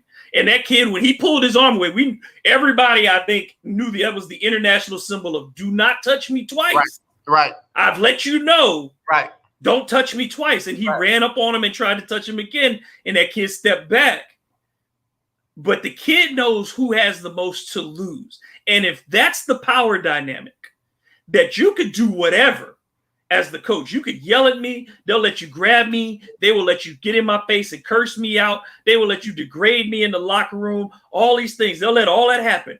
But if I turn around and smack the mess out of you for all that stuff that you said to me, then I'm the one who everybody's going to say lost his mind. I'm the thug. I'm the one who needs to be controlled, not the coach, because the coach is showing me love. He's got tough love, and he's trying to teach me how to be a better man. If that's the only way you know how to teach a man to be better, then you're not very good at teaching. Like you said, you don't know me. Scott Van Pelt sent his little minions after me last year because I made a post about Tom Izzo, and literally called my comments reckless because there are other people like Draymond Green and other players that came out and spoke out on what a great man Tom Izzo was. Listen, just because you're okay with it doesn't mean it's right. Bob Knight, we saw that. We saw Bob Knight was capable of doing really good things. We saw that he was capable of singular acts of kindness. But he destroyed a lot of young men too. Absolutely. And that stuff is unconscionable. You look at the way they think about it. Right. Urban Meyer's exposing that too. That same mentality when you bring it from college of what you think you own these young men. When you say free agency is a bad business model, that's carrying over that mindset of I own those people. Right. Let me get somebody. I think this is Willie Gibson. Hello, you're live on the lunch break. Who's this? It is Willie Gibson. How you doing, sir? Broadcast journalist from Columbus, Ohio, covers the Ohio State University and the Big Ten. What's going on, Willie? Burning brackets. That's about it. Yeah, no, I noticed I ain't even talked about brackets. That ain't even part of the discussion today. Yeah, that's about it right here. And then, following this, I heard you talking about EJ Liddell a minute ago. Just want to jump on real quick. Yeah, come on. Listen, I want to hear your thoughts. Are you at ground zero? Yeah. University has assisted EJ with filing a complaint. It is in the hands of the police right now for an investigation and they're going to find who did this. This people are cowards, can't hide behind Twitter and A0012356789 anymore. Because that's one thing about Ohio State. Athletics is, it's an academic school, we all know, but athletics doesn't take a backseat to anyone. And you in any way threaten or coming into that, you're going to be exposed. You're going to be found out. So it's just a matter of time now. Are they reporting any possibility of what they're going to do with this person once they find them? As of now, no. Right now, the focus is just, like I said, Saturday, EJ, along with the athletic department, did file a complaint with the police, and it is an active investigation as of now. So they're really not saying a lot, but just my speculation based on, you came an Ohio State player, and it's one thing to, and it's may not be the best to say, but it's one thing to come at a student, but you came at a Ohio State athlete, and that's going to take it to the nth degree. So when they do find this person, and I don't have a doubt that they will, it's going to be pursued and prosecuted to the fullest extent. Willie, I got to take a quick break. David, I got to take a quick break. I want to follow up on that when we come back, because Willie, you said it the way I remember it when I did my athletic orientation at Tulane. Not my freshman orientation, but my athletic orientation. I'll be right back with these two great guys right here on the lunch break on the legendary KYOK. I recently purchased 4 new tires from OMG Tires and More, located at 3124 Tidwell between 59 and Jensen. TK got me in and out in less than 30 minutes. While there, I got my car washed. Do you need rims for your car? OMG has them too. OMG Tires and More is your one-stop shop for all your tire needs. So give them a call at 832-767-3211. That's 832-767-3211. Conveniently located at 3124 Tidwell between 59 and Jensen on the north side. Legendary KYOK 1140 AM. The legendary KYOK 92.3 FM. 2 radio stations in one. I'm Larry Scott, host of the Not So Christian and Me show. Join me Saturdays for great fun, interviews, music, and the latest news surrounding our world today. We are the show that cares to hear your voice and opinion with real conversation in a no judgment zone. So join me Saturdays from 1 to 2 p.m. on the Not So Christian and Me show, right here on the legendary KYOK Radio, 1140 AM, and the all-new 92.3 FM and KYOKradio.org.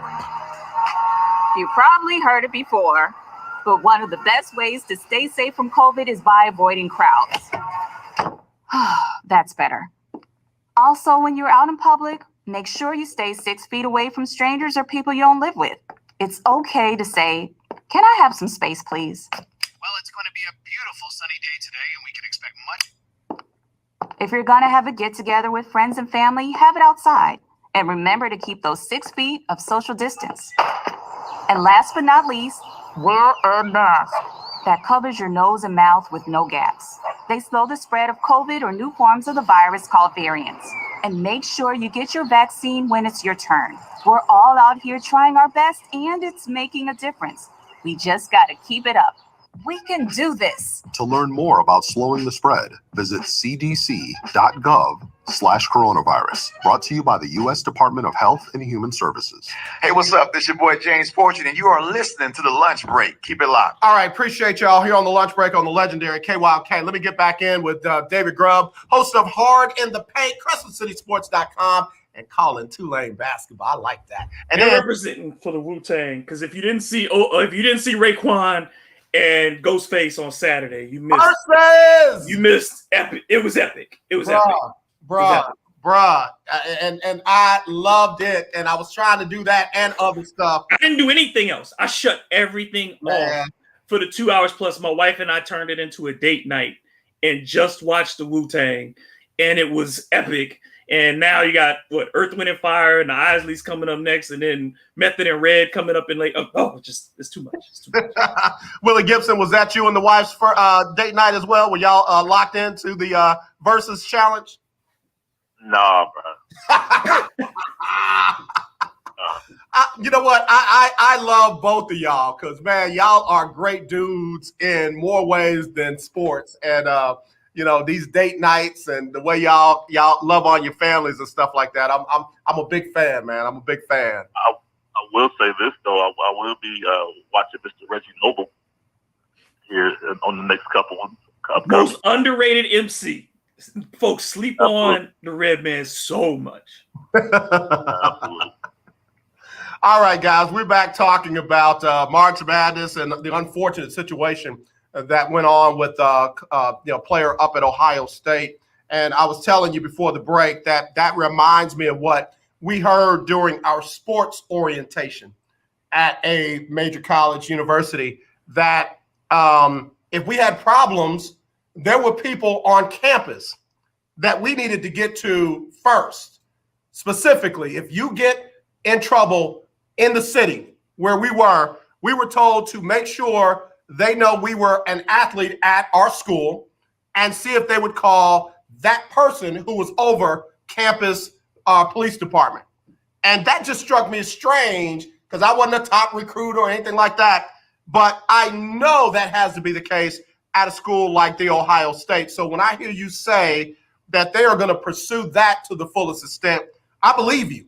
I believe you. Well, here's the thing, and I don't know that it's common knowledge, but I don't know it's a secret either.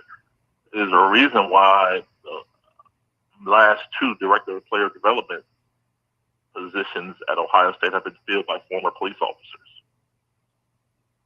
All right. That's not. Yeah, we'll just put that out there. We'll just let that sit right by itself. Yep. And when I was in school, even shortly thereafter, after I graduated, if I was to piggyback along with what you just said, if anything was reported regarding the Ohio State football player, Ohio State athlete, I would venture to say that was the fourth time it occurred, because I'm quite sure the first time it was, okay, we're going to go ahead and take you home. The second time is, man, didn't I just see you? I told you last time, we're going to go ahead and take you home. The third time, I can't keep doing this, but I'm going to take you home. So for us to hear about it, I would venture to say that was at least the fourth occurrence. Wow. Unless it happens in public, like if there's a fight and people can't deny it, like that, because look at what happened at LSU. Similar, circumstances where we're seeing all these things come out over the last few weeks at LSU. That stuff was, by the time it got to this point, all of the players who have been mentioned had multiple allegations against them before it got to the point where they got disciplined. And so, that's typical for major college programs, and that's a sad thing. Right. Yeah. Because it doesn't do the kids any good. It really does. And there's a lot of racism at the bottom of it too, because like in the LSU statements, when they're saying, well, these kids come from broken homes or these kids come from it, what you're doing is you're saying that their behavior is who they are. They can't help themselves. Well, if that's your son, again, these coaches who say, this is my son, I'm treating him like he's one of my own. Well, wouldn't you expect your son to be able to live to a higher standard? That you don't enable your son, if you love him, to do bad things, to do things that you could correct, hopefully, while they're young. That you don't do that. And so that whole thing just becomes more and more farcical.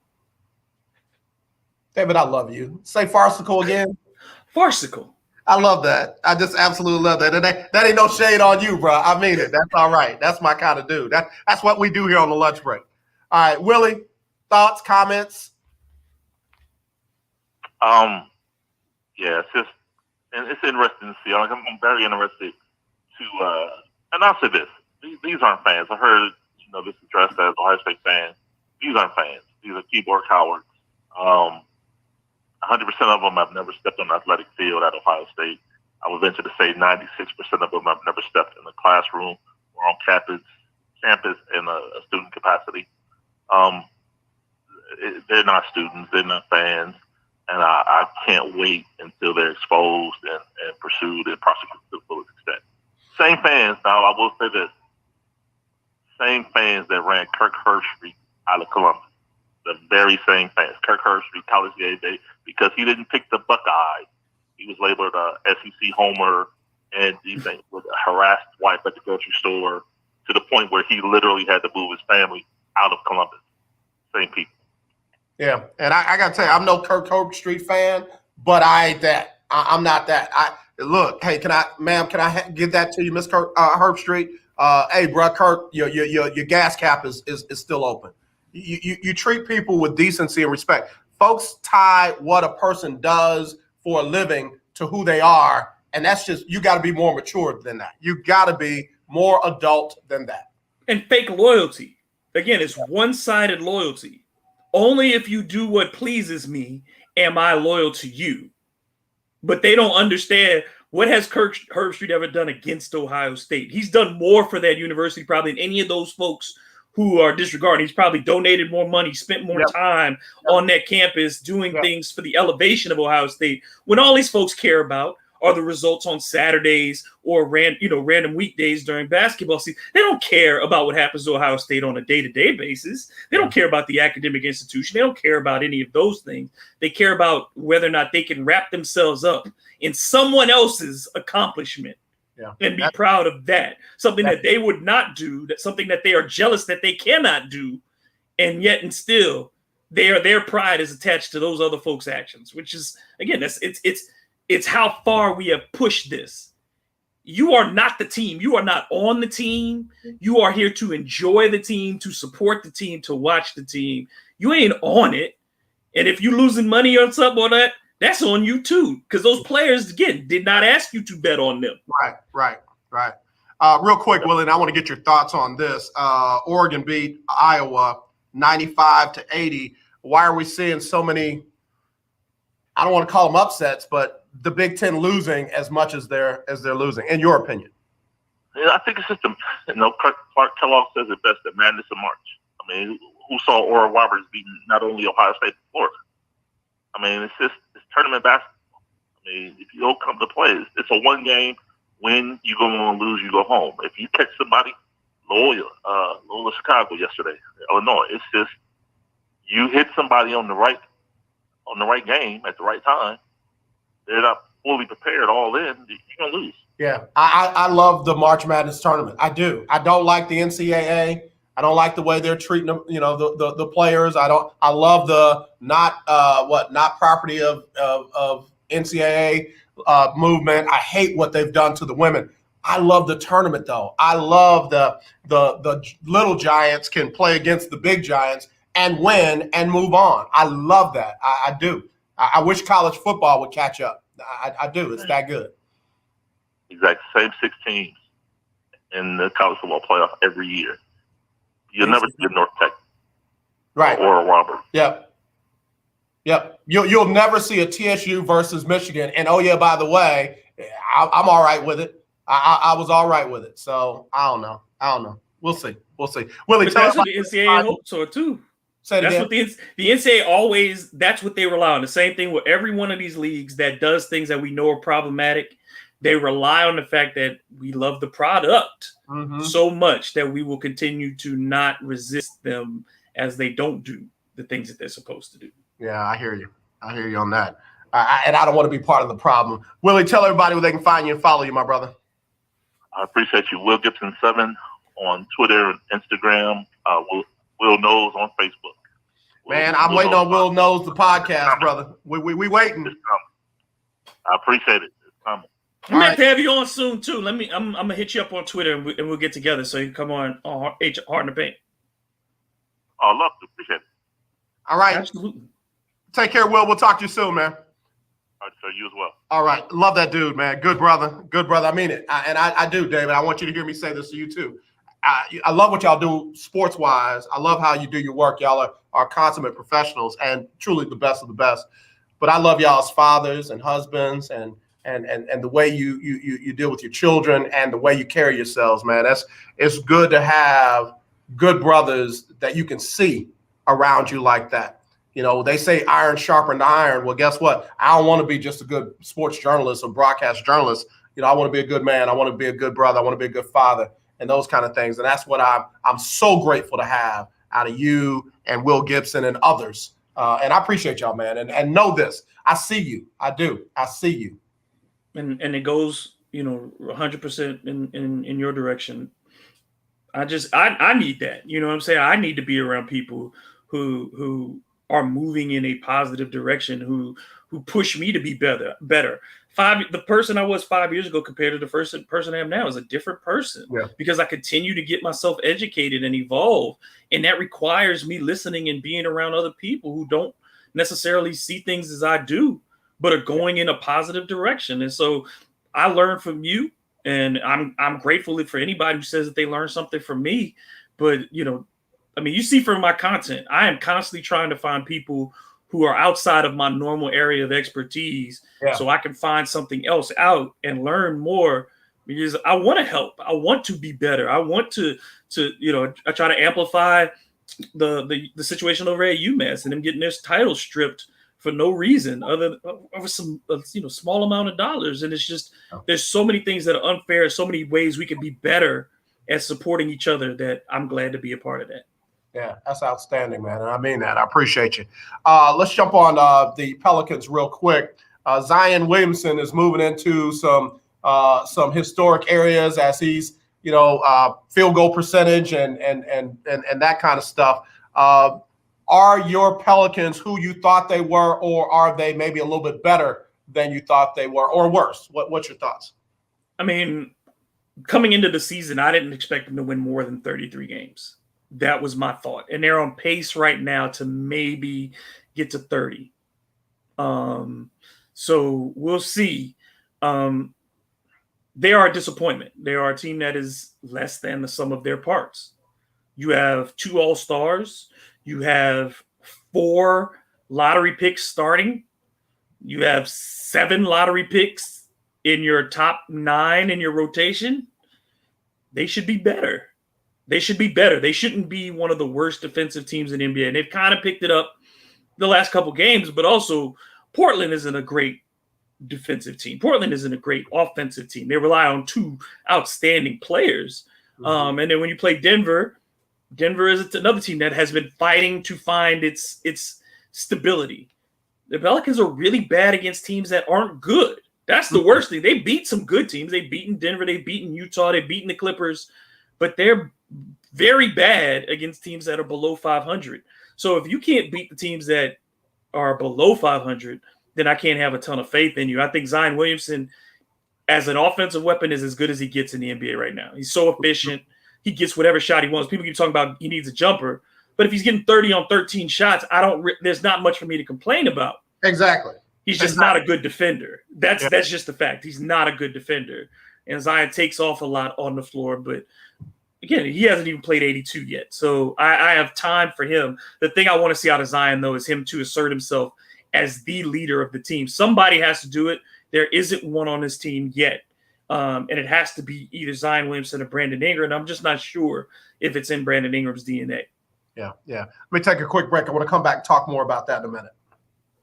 Now, in-home or in-office do-it-yourself COVID-19 testing is available to you, and the results are 99% accurate. Save your time and be safe by avoiding the lines and crowds. You can test yourself and your family members at home. Test your employees at work, making sure your workplace is safe. Simply call Citation Bioscience at the number we're about to give you to order your COVID-19 testing kits. When they arrive, follow the simple instructions and send them back to us with our prepaid shipping. Results are ready the next day in 95% of the cases. And remember, they are 99% accurate and reimbursable by your insurance company. Save your time, stay safe, and avoid the crowds. Order your COVID-19 kits now by calling this number now. Pricing starts at $119 and discounts are available for larger orders. Call now. 800-247-8046. 800-247-8046. That's 800-247-8046. Do you watch television? Of course you do. Then have you tried Dish TV from All American Dish yet? No? Well, now is a great time because we're giving everyone that calls today a 2-year locked-in price. Your rate will not change for 2 years. The clock is ticking. Call now, get Dish, and get your price locked in for 2 years and save yourself some money. Dish has your favorite TV programs, even Netflix and Amazon Prime built into the DVR. You can even watch Dish anywhere you have an internet connection. Plus, we've even got awesome discounts for the military and seniors. Oh, and one more thing. Call All American Dish now and we'll even give you a free Google TV voice remote, free installation, and free equipment. Don't wait. Call All American Dish now. 800-296-1302. 800-296-1302. 800-296-1302. That's 800-296-1302. 1140 AM and 92.3 FM. The legendary KYOK. You probably heard it before, but one of the best ways to stay safe from COVID is by avoiding crowds. That's better. Also, when you're out in public, Make sure you stay 6 feet away from strangers or people you don't live with. It's okay to say, "Can I have some space, please?" Well, it's going to be a beautiful sunny day today, and we can expect much. If you're going to have a get-together with friends and family, have it outside. And remember to keep those 6 feet of social distance. And last but not least, wear a mask that covers your nose and mouth with no gaps. They slow the spread of COVID or new forms of the virus called variants. And make sure you get your vaccine when it's your turn. We're all out here trying our best, and it's making a difference. We just got to keep it up.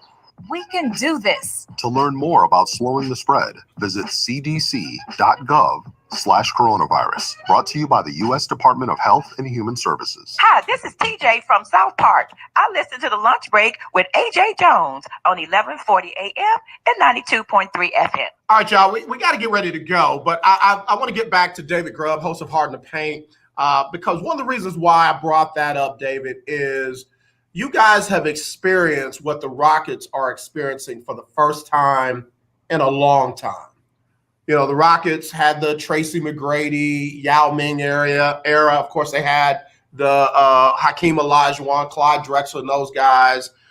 Can't really say they went through a major rebuild when they brought in Barkley and Pippen and those guys. It was a rebuild, but, you know, again. They go to franchise and franchise. Right. So now the Rockets are in a true rebuild in the middle of a pandemic because they have been hard hit by COVID and put in their major injuries, like guys just out, you know, and on a 16-man roster, there are nights when they got 8, you know. So fans are ready to throw Steven Silas out. The man broke down in tears yesterday because the losing streak hit 20. But they've got some players. They've got Christian Wood, who's coming off of an injury and still back in the double-double arena. When John Wall is healthy, still a player. You know, you add in Victor Oladipo for right now because yeah, I don't think he'll be there next year. But right, okay, might be traded by the end of this week. So, yeah, talk to the Houston fan base about what we're seeing now compared to what you know y'all have experienced, and now you've got a Zion Williamson, Brandon Ingram, and what have you. I mean, I guess this would probably be the first time Houston's going to be relying on picks since they traded for Steve Francis. I mean, you haven't done this or won and got Yao Ming, you know, lottery, and we were able to draft Yao Ming. It's been that long since Houston has had to really build internally. But you're right, Christian Wood is a 2010 40% three-point shooter. There are not a lot of those around. So you have that piece. John Wall is still better than half the point guards at the very least in the NBA, and next year he'll be better. There have been nights this year that you've seen classic John Wall, and I think he'll be even better next year if he comes back healthy. I think Kenyon Martin Jr. has had flashes of some of his daddy's dog in him. Yep. You know, you see that, and you need a physical interior presence like that. And it was just time. That's the thing, too, is everything runs its course, no matter who you are. The Patriots ran their course. You know, teams run their course. And Houston got as close to the summit as you could get, getting to the conference finals and just coming up short and missing the finals. Well, sometimes you got to take a step back to take a step forward. And now you're getting those picks back. You're getting that financial flexibility back to start building out a team. And Houston, if Tillman Fertitta sells that team, Houston is always going to be an attractive place. It's always going to be an attractive place. It is a place that players like to be. So I think that history has shown that Houston has not had a problem in attracting free agents. Yeah. It's not had a problem in attracting trade partners. And so I think it just depends on – I would not bail on Steven Silas. He didn't build this mess. He didn't create this season. Yeah. He went into something completely that he did not expect. He didn't expect to lose Russ and James Harden before he even took the job. Before he even got to get his name plate on the door. So you give the man it could be worse. It'd be one thing if they weren't competing. Right. But even with what you have, you see guys on the floor competing for Houston. They haven't quit on him. Right. They haven't quit on him. I think it's just you're outmatched every night. You don't have enough talent to compete. And that's just life in the NBA at times. It's what is your plan going forward? Don't rush it because there's nobody on the market that's going to change it in one day. Correct. Build this team up and find good pieces to put around what you have is a pretty decent core. And this could be a team that's back in the playoffs next year. Yeah, no, I appreciate you saying that because they hear me say it, and it's like, oh, AJ, you're a hater. No, and you know that nobody here cares whether or not Houston wins a game ever again. Right. Pelicans fans hate the Rockets. Would never care. But I'm telling you, I don't see a franchise on the floor that's in disarray. I can't speak for the front office, but on the floor, I think that those players have bought into what Stephen Silas is selling. Let me just go ahead and say this: the city of Houston has some of the worst ownership of professional teams there is. A lot of folks love Jim Crane now, but Jim Crane had major issues concerning, discrimination, class action suits, you name it, in his businesses before he got to the Astros. That's one of the reasons why he almost did not get the team.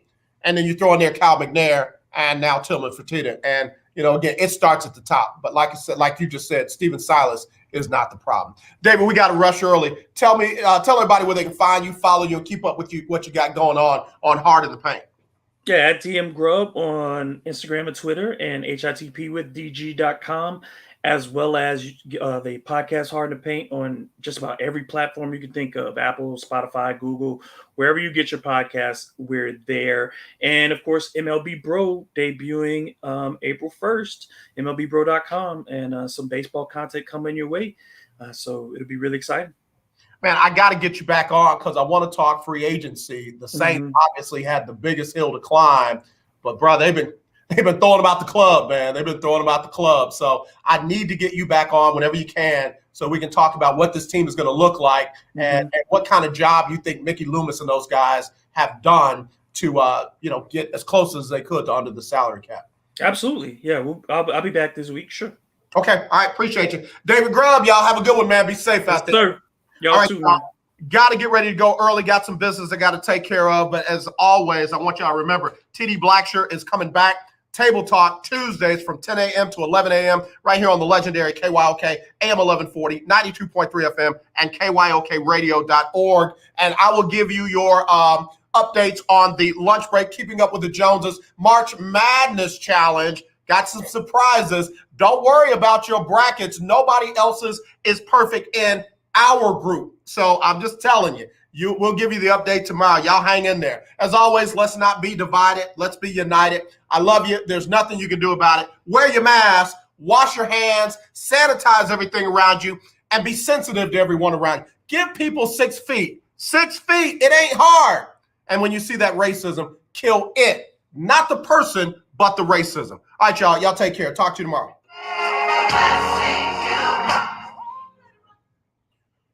All right, y'all. Hope y'all enjoyed the show. We'll talk to you tomorrow. Have a great rest of your day. I love you.